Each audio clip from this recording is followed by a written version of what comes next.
एक नगर पर एक बहुत बड़े बनिया रहते थे, वैश्य जी। उनकी पत्नी बहुत धर्मात्मा थी, आप जैसी। उनकी पत्नी बहुत बड़ी धर्मात्मा थी। गांव पर एक भोलेनाथ का मंदिर था, शिव परिवार विराजे थे। उनकी पत्नी रोज जाती थी, भोलेनाथ की पूजा करती थी, अभिषेक करती थी और भोलेनाथ का चरणोदक लेकर के आती थी और अपने घर में पति पत्नी दोनों एक स्थान पर बैठ करके चरणोदक का पान किया करते थे। सब सावधानी से सुनिएगा। जो वो वैश्य जी थे, उनकी पत्नी बहुत धर्मात्मा थी, मंदिर पर पूजन करने जाती थी, लेकिन उनके घर में कोई संतान बिल्कुल नहीं थी। 16 सोमवार का व्रत रखती थी, प्रदोष भी बीच में पड़ जाते थे तो वो भी व्रत किया करती थी। विशेष रूप से 16 सोमवार पुत्र संतान की प्राप्ति कराने वाला है, सुंदर पति को दिलाने वाला है और हमारी संतति पर अच्छे संस्कार को भरने वाला है 16 सोमवार का व्रत। उनके कोई संतान नहीं थी। एक दिन शिवालय पर जाकर के रोने लगी। पति देखने गए तो देखे कि शिवालय पर मेरी पत्नी रो रही है।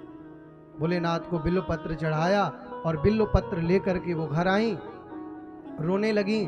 तो भैया, संतान जिसके घर में ना हो, सारे धन संपत्ति के वैभव के भंडार भरे पड़े हों, लेकिन जब तक कोई पुत्र या पुत्री ना हो तब तक माता पिता की वेदना को तो केवल और केवल भोलेनाथ ही समझ सकते हैं। प्रेम से बोलते रहिएगा महादेव। एक दिन दोनों पति पत्नी भोलेनाथ के मंदिर पर गए और रोने लगे। भोलेनाथ, हमें कुछ नहीं चाहिए, हमारे जाने के बाद इस मंदिर की सेवा कौन करेगा? हम जब तक हैं तो सेवा करते हैं, लेकिन जब हम चले जाएंगे तो इस मंदिर में सेवा कौन करेगा? तो अपना सेवक एक हमको प्रदान कर दीजिए, ताकि हमारे जाने के बाद भी इस मंदिर में जल पूजा अर्चना वंदना होती रहे। ऐसी प्रार्थना जब महादेव के चरणों पर उन दोनों वैश्य और उनकी पत्नी ने, यानी बनिया और उनकी पत्नी ने किया, तो मेरे महादेव प्रसन्न हो गए, साक्षात प्रकट हुए और कहते हैं, सुनिए वैश्य जी, बनिया जी सुनिए, हम आपको पुत्र तो देंगे, लेकिन तुम्हारे भाग्य के अनुसार ही तुम्हें पुत्र देंगे। पुत्र तो मिलेगा, लेकिन तुम्हारे पुत्र की आयु मात्र 12 वर्ष होगी। कितने वर्ष होगी? जोर से बोलिएगा, और जोर से बोलिए।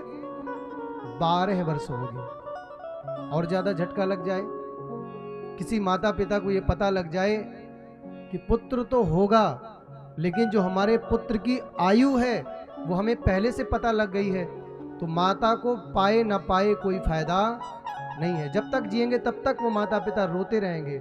और उनको ये पता लग गया कि मात्र 12 वर्ष मेरा बेटा रहेगा, और ज्यादा दुखी हो गए वो वैश्य जी, रोने लगे। लेकिन फिर भी बोले, हुई है सोई जो राम रचि राखा, को करी तर्क बढ़ावई शाखा।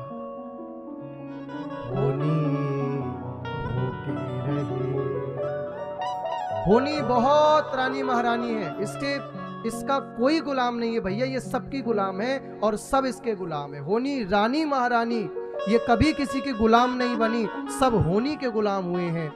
सुबह ले जाए, शाम ले जाए, कब तुम्हें ले जाए किसी को नहीं पता। और जब ये होनी आती है, न सुबह देखती न शाम देखती। तुम तो अनेक मुहूर्त देख, तुम तो चॉइस रखते हो, लेकिन जो होनी है ना, तुम्हारी जो मृत्यु है ना, ये कभी भी तुमको कोई मुहूर्त देखने का भी मौका नहीं देगी।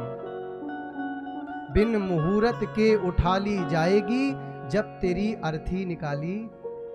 इसीलिए मैं बार बार कहता रहता हूं, जब तक जीवन मिला खूब परिश्रम करो, जब तक शरीर साथ देते हैं तो भगवान की कथा सुना करो, और जब तक तुम्हारी घर में चलती है तो 2-4 पैसे का दान किया करो। कहीं ऐसा ना हो कि तुम्हारे हाथ से सब निकल जाए, ना तुम घर के रहो ना तुम घाट के रहो। तो होनी से बड़ा कोई गुलाम नहीं है, होनी के आप सब, हम सब गुलाम हैं। तो 12 वर्ष की आयु मेरे महादेव ने दिया उन वैश्य के पुत्र को। ठीक है, कोई बात नहीं, समय बीता और उन्हें एक सुंदर पुत्र प्राप्त हुआ है। कैसा पुत्र प्राप्त हुआ? अब सभी माताएं सावधानी से सुनेंगी। भोलेनाथ की कृपा से जब आप सगर्भा हो, जब आपके गर्भ पर बालक या बालिका कोई भी महादेव गौरा मैया दें आपको, तो आपको 9 महीने तक महादेव की साधना, आराधना, पूजन पाठ विधिवत करना है। जो भी 4 दिन तुम्हारे होते हैं आराम के, विश्राम के, उन दिनों को छोड़ करके आपको महादेव की पूजा करनी है। उन वैश्य जी ने, उन साहूकार जी ने और उनकी पत्नी ने इतनी महादेव की पूजा करी, इतना सुंदर बालक हुआ, इतना सुंदर मैं बता नहीं सकता। बहुत सुंदर बालक हुआ उनके। क्यों? क्योंकि महादेव की कृपा से हुआ। 16 सोमवार के व्रत का ये परिणाम निकला। इतना सुंदर था, इतनी सुंदर, भैया राजकुमार जैसा बालक था। बालक को लेकर के आए और साहूकार जी की पत्नी कहती, मेरे महादेव का ये प्रसाद आया है। क्या आया है? मेरे महादेव का क्या आया है? जोर से जरा मुझे बताओ। आप लोग चाहते हो ये प्रसाद महादेव का? तो जो सास हैं, जो बहू हैं, जिनके हो गए हैं वो करें, और जिनके अभी नहीं हुए हैं वो ये बात मेरी एकदम नोट कर लें कि जब बालक आए गर्भ में या जब आप सगर्भा हो जाएं तो महादेव की भक्ति करना बिल्कुल बंद ना करें, बिल्कुल करें। सुंदर बालक होगा, एकदम ब्यूटीफुल, एकदम राजकुमार। तो बालक हुआ, बालक रहने लगा, खूब बढ़िया रहने लगा, सुंदर खिलाते पिलाते, खूब लाड़ प्यार करते। लेकिन अब जब उस बालक के 11 वर्ष हो गए, मात्र 1 वर्ष बचे हैं, 12 वर्ष का पूरा जीवन मिला है, बोलिए महादेव। तो 11 वर्ष हो गए उन साहूकार जी के बेटे के। आज जब 1 वर्ष बचा तो उन्होंने अपने साले को बुलाया, यानी उस बेटे के मामा को बुलाया, और कहते हैं मेरे बेटे को ले जाओ और काशी में विधिवत शिक्षा प्रदान करवाओ। क्या कराओ? काशी में ले जाकर के मेरे बेटे को विधिवत शिक्षा प्रदान कराओ। छोटा सा बालक 10-11 वर्ष का।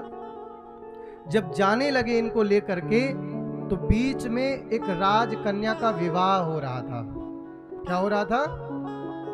राजा की कन्या का बीच में विवाह हो रहा था। तो छोटा सा बालक 11 वर्ष का, राजकुमार, सुंदर सुघर, तो देखा तो कहते मामा जी ये कुछ विवाह हो रहा है, यहाँ पे एक बार देखूं क्या?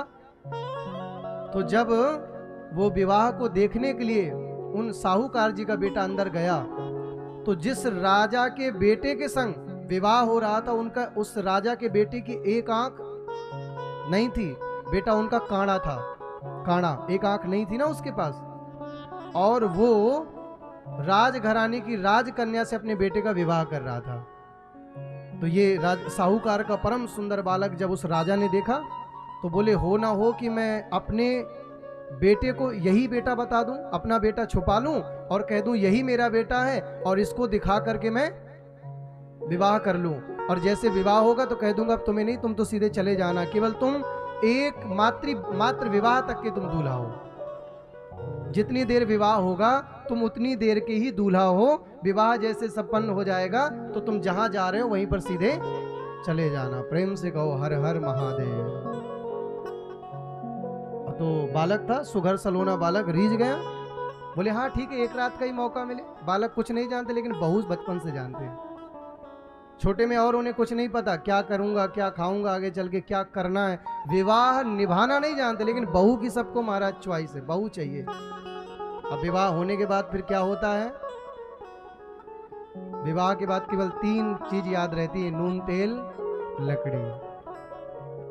तो सुनिएगा जरा, विवाह कीजिए। जैसे वो राजकुमार का सुंदर बालक बैठा, लेकिन उसको पहले बता दिया गया, जो काना के पिता थे, केवल 1 रात के तुम दूल्हा हो। उसने उसका अचरा पकड़ा। क्या पकड़ा? दुल्हन का अचरा, जो उड़ाते ना दुल्हन को एक अलग से छोर, तो उसने एक बढ़िया सी स्याही ली और उसके अचरे में सब वृतांत लिख डाला।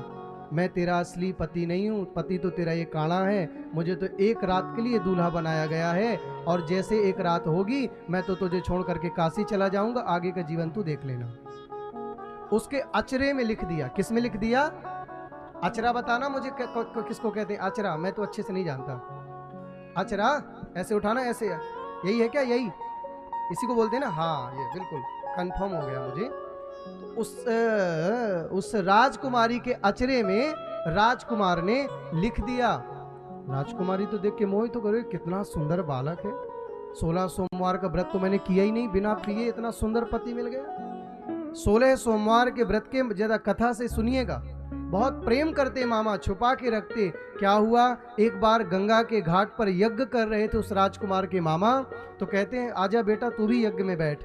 अब वो राजकुमार और मामा दोनों यज्ञ कर रहे थे। यज्ञ करते करते भैया उस बालक के माथे पर बड़े जोर का दर्द उठा और वो कहता मामा जी मैं थोड़ा सा विश्राम कर लूं क्या, मेरी बहुत तबीयत सी मेरी बिगड़ रही है, मुझे कुछ ठीक नहीं लग रहा, मेरे मन में थोड़ा हलचल सी हो रही है। तो मामा ने कहा हाँ ठीक है, मैं पूर्णाहुति करा के आता हूँ, तुझे ले आऊंगा, प्रसाद लगाऊंगा तेरे माथे पे, ठीक है आराम कर ले तू जाके। और वो बालक आराम करने के लिए चला आया। वो आराम करना क्या था, ये तो बहाना था। उसके 12 वर्ष आज पूर्ण हो रहे थे, तो वो तो भैया सीधे मेरे महादेव के लोक में जाने की तैयारी कर रहा।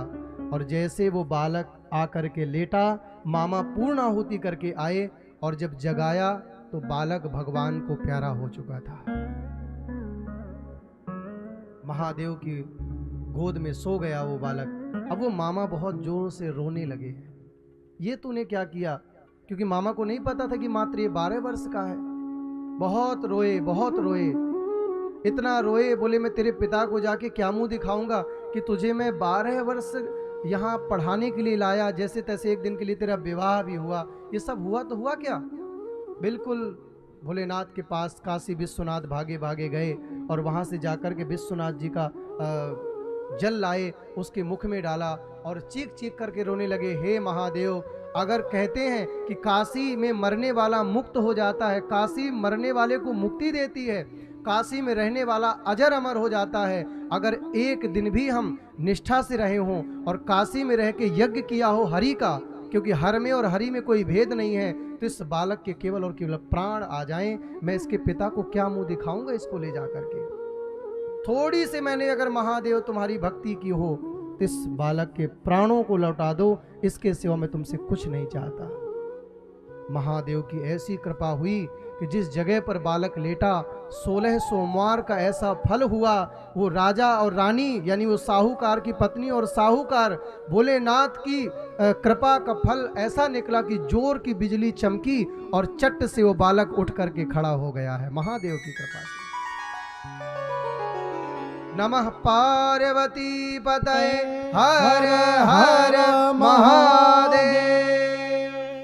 बालक खड़ा हुआ, यज्ञ पे जाकर के बालक से पूर्णाहुति करवाई और बालक को लेकर के उसके मामा आज उसके देश को आए हैं।